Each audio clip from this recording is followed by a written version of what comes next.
Tradition et écriture, l'héritage des pères. L'écriture, l'autorité des ministères et la vie de l'Église primitive.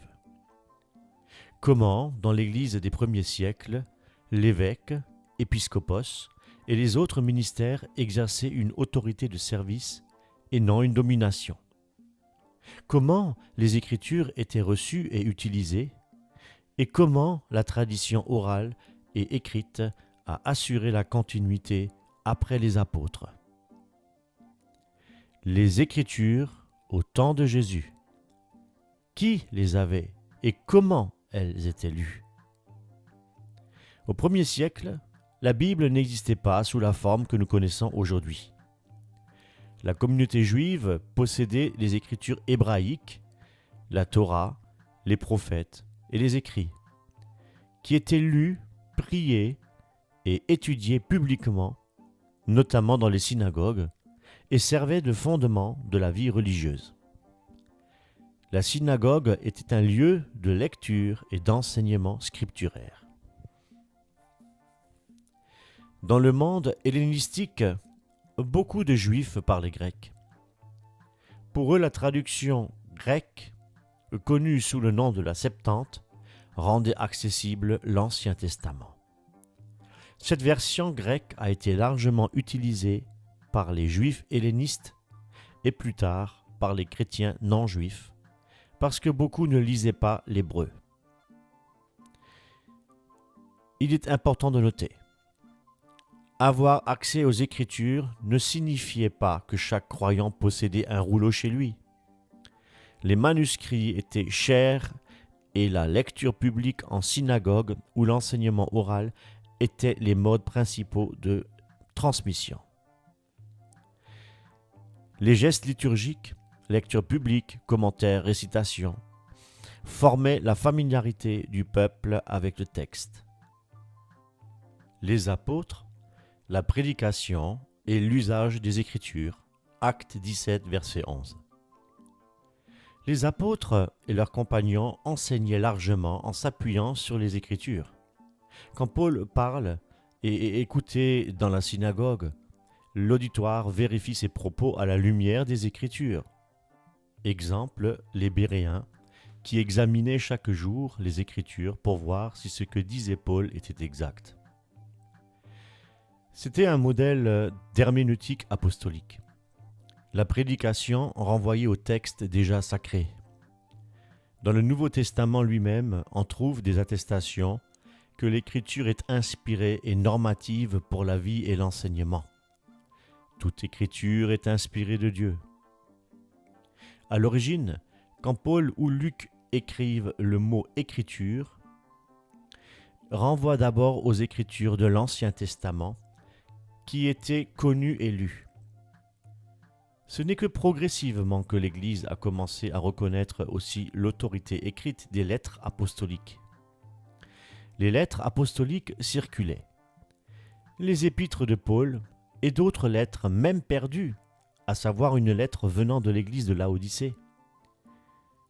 Colossiens 4, verset 16, il est dit « Et lorsque cette lettre aura été lue chez vous, faites en sorte qu'elle soit aussi lue dans l'église des Laodiciens, et que vous lisiez, vous aussi, la lettre qui vient de Laodicée. » Paul mentionne une circulation des lettres entre les églises. Ce n'était pas un texte isolé, mais destiné à être partagé. Il fait référence à une lettre envoyée aux Laodiciens, que nous n'avons pas conservée dans le canon. Ces lettres étaient copiées et envoyées de communauté en communauté. Certaines églises avaient des collectes partielles. Quelques lettres de Paul, 1 ou 2 évangiles, les psaumes, en grec surtout. La diffusion se faisait par copie manuscrite et pas par Bible imprimée. Le canon du Nouveau Testament s'est formé progressivement. On trouve des listes et usages littéraires du 2e au 4e siècle. Et ce n'est qu'au 4e siècle, Athanase, synodes régionaux, que la liste des écrits canoniques s'est stabilisée dans la forme que nous connaissons dans la plupart des traditions. Autrement dit, les premiers évêques et prêtres n'avaient pas tous la Bible de 66 ou 73 livres dans leur sacoche. Ils disposaient des écritures reçues et des lettres apostoliques qui circulaient. L'établissement des ministères, apostolicité, succession et responsabilité, évêques, presbytres, diacres. Après la mort des apôtres, il fallait que les communautés subsistent et restent fidèles à la foi reçue. Les apôtres ou leurs collaborateurs en confiaient des responsables locaux, évêques, épiscopoi, presbytres, les anciens, et diacres, pour maintenir l'unité, pour enseigner, présider au sacrement et veiller sur la vie pastorale. Les sources patristiques anciennes, comme Clément, Ignace d'Antioche, Polycarpe, Eusèbe de Césarée, témoignent de cette pratique et de la conscience d'une succession apostolique. Les évêques étaient présentés comme établis pour garder la foi apostolique et la transmettre. Deux précisions importantes. Un évêque n'était pas le pape du monde. La structure était locale, régionale. Dans les grandes villes, on voyait s'affirmer l'idée d'un évêque par cité, autour duquel se trouvaient des presbytres et des diacres. L'évêque assurait la coordination, l'ordre et la discipline ecclésiale. Il supervisait plusieurs assemblées locales et des églises de maison à l'intérieur d'une même cité ou région. Ce modèle se dessine clairement dès la fin du 1er et début du 2e siècle.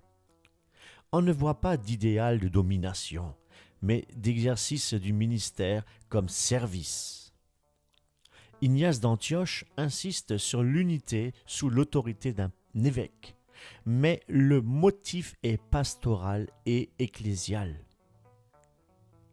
Éviter le schisme, garantir l'enseignement apostolique et la communion.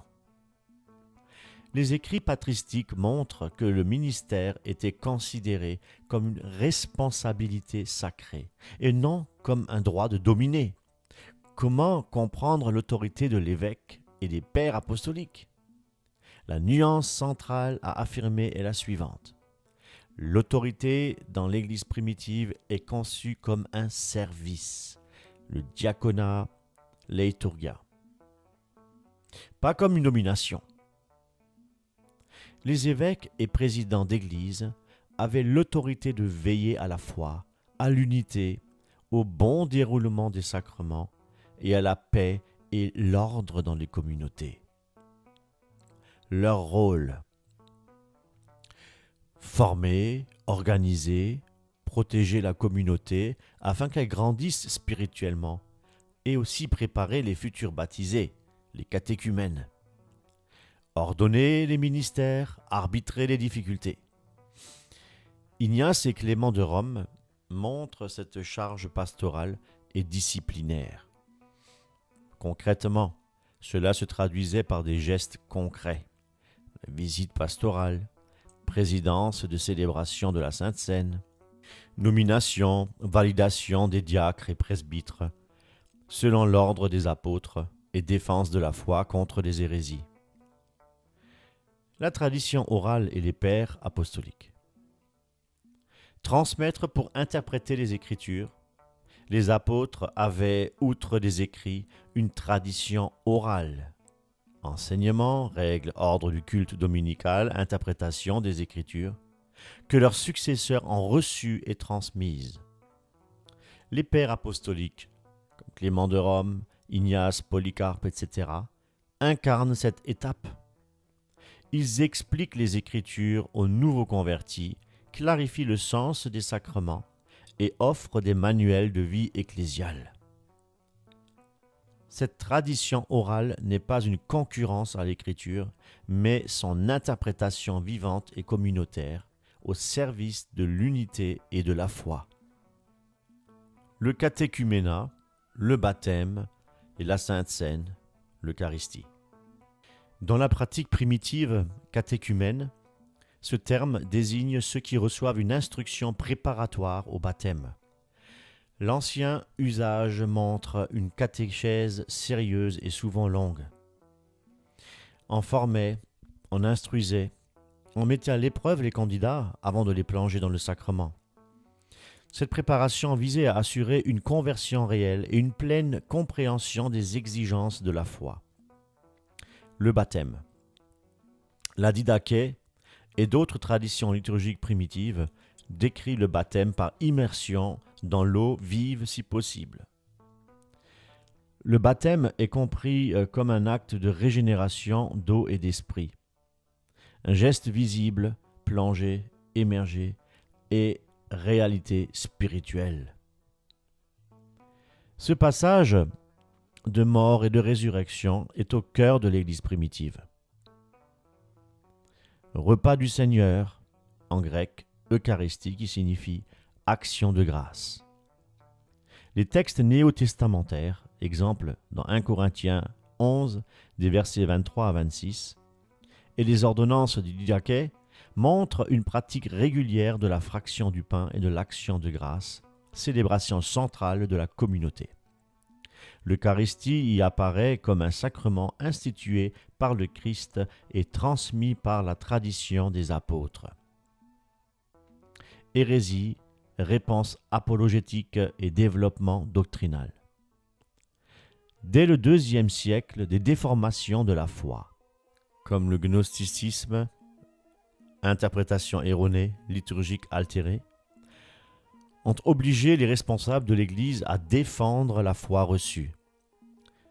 Les apologètes et pères Justin, le martyr, Irénée de Lyon, Tertullien, puis Athanase et d'autres, ont combattu les erreurs et clarifié les dogmes essentiels, notamment la Christologie et la Trinité. Ce travail fut l'œuvre de toute l'Église en dialogue avec l'Écriture et la tradition des évêques.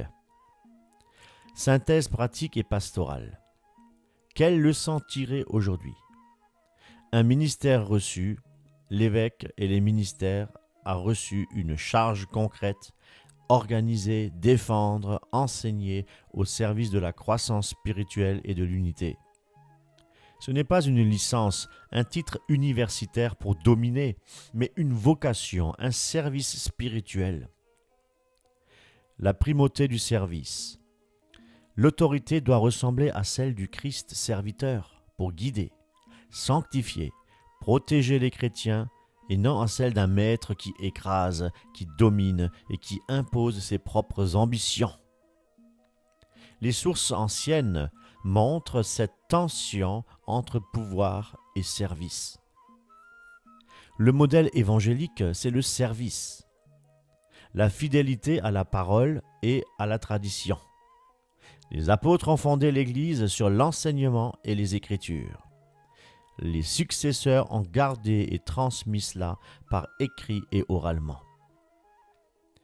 Nous devons tenir ensemble Écriture et tradition apostolique, mais toujours en vue d'un service humble rendu au peuple de Dieu.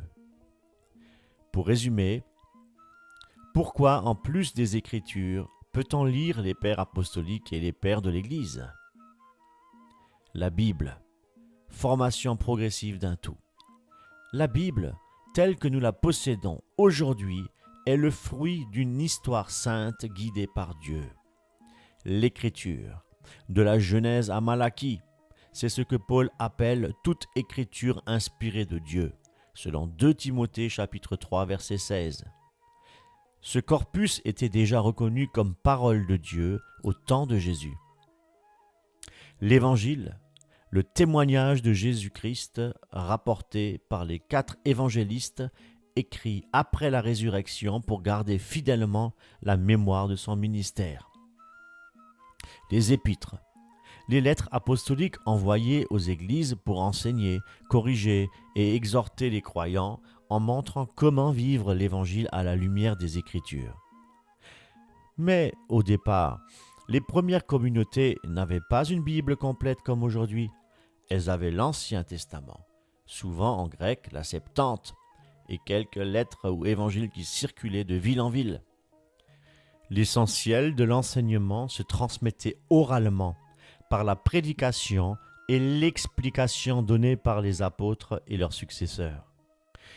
C'est seulement après plusieurs siècles, avec des étapes importantes, comme le fragment de Muratori au IIe siècle, ou les listes d'Athanase au IVe siècle, que le canon a été fixé et reconnu officiellement par l'ensemble de l'Église.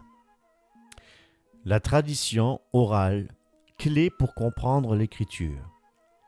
Les apôtres n'ont pas seulement écrit, ils ont aussi enseigné oralement.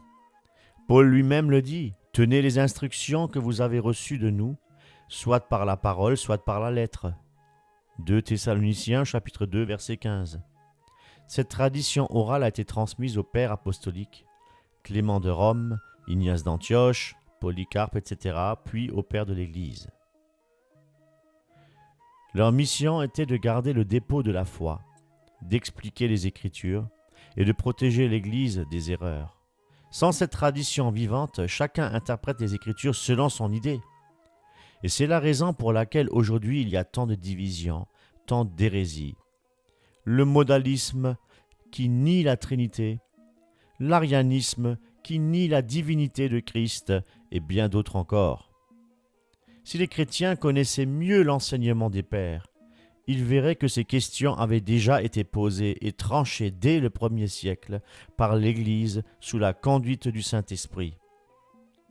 L'héritage des pères est un don de Dieu pour l'Église.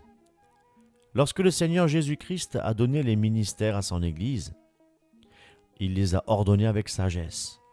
Il a donné les uns comme apôtres, les autres comme prophètes, les autres comme évangélistes, les autres comme pasteurs et docteurs pour le perfectionnement des saints, en vue de l'œuvre du ministère et de l'édification du corps de Christ. Éphésiens 4, des versets 11 à 12. Pourquoi d'abord des apôtres? Parce que ce sont eux qui posent le fondement. Et Jésus-Christ en est la pierre angulaire. Éphésiens 2, verset 20. Sur ce fondement apostolique, le Seigneur a aussi suscité des docteurs pour expliquer les Écritures, approfondir leur sens et nourrir le peuple de Dieu. Les apôtres étaient des hommes avec leurs forces et leurs faiblesses. Pierre lui-même a parfois manqué et Paul a dû le reprendre. Galates 2, verset 11. Mais la force de l'Église ne repose pas sur la perfection des hommes. Elle repose sur la fidélité de Dieu et sur l'action du Saint-Esprit, qui garde sa parole et préserve la vérité. Ainsi, les pères de l'Église, dans la succession apostolique, ont été des instruments choisis pour garder le dépôt de la foi et résister aux hérésies qui menaçaient de détourner les croyants. Cet héritage est immense. Ignace d'Antioche, Clément de Rome, Polycarpe de Smyrne et d'autres encore ont écrit, enseigné, encouragé, corrigé, et toujours avec le souci d'édifier les communautés et de maintenir la foi transmise une fois pour toutes aux saints. Jude 3. Ils étaient pleinement conscients d'une mission reçue du Seigneur, servir son Église et non pas la dominer. Pour nous aujourd'hui, cet héritage demeure précieux. Malheureusement, il reste peu connu, souvent réservé à des textes anciens, rédigés dans un langage soutenu ou difficile d'accès. Et c'est pourquoi la collection Paroles pour aujourd'hui veut rendre ces trésors accessibles dans une langue claire et actuelle, sans rien enlever à leur force, à leur vérité et à leur profondeur. Ce n'est pas une réécriture, mais une mise à disposition pour que chacun puisse goûter à la richesse de l'enseignement des pères et se laisser édifier. Cet héritage est un don de Dieu. Les pères de l'Église ne sont pas des autorités rivales de l'Écriture, mais des témoins fidèles, des serviteurs que le Seigneur a utilisés pour garder la vérité. Il nous rappelle que l'Église est conduite par le Saint-Esprit, que la vérité ne peut être détruite et que le Christ continue de veiller sur son troupeau jusqu'à son retour. Soyez bénis.